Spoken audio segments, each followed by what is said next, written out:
10 June 2025 ঢাকার জাতীয় স্টেডিয়ামে শেষ মুহূর্তের গোলে হৃদয় ভাঙে বাংলার ফুটবল ফ্যানদের। এবার সুযোগ সেই হারের বদলা নেবার। সিঙ্গাপুরের জাতীয় স্টেডিয়ামে কিক অফ সন্ধ্যা 6:30টায়। এশিয়ান কাপ বাছাইয়ের গ্রুপের শেষ ম্যাচে সিঙ্গাপুরের বিরুদ্ধে জিতলে সুযোগ থাকছে 2 থেকে বাছাই পর্ব শেষ করার। ভারতের বিপক্ষে ঐতিহাসিক জয় ও 2 ড্র নিয়ে 5 পয়েন্ট বাংলাদেশের। জিতলে 3 পয়েন্ট নিয়ে হামজা সমিতদের হবে 8। ওদিকে শেষ ম্যাচে জিততে না পারলে হংকং এরও থাকবে 8 পয়েন্ট। তাই হামজাদের সামনে বড় সুযোগ এই অঞ্চলের ফুটবল এরিনায় নিজেদের নাম প্রতিষ্ঠিত করার, যেটা পারলে আরো আন্তর্জাতিক ম্যাচ খেলার রাস্তা খুলে যাবে হামজা সমিতদের সামনে।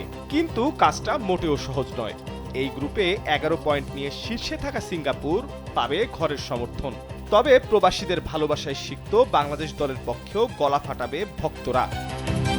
Best of luck Bangla Tigers.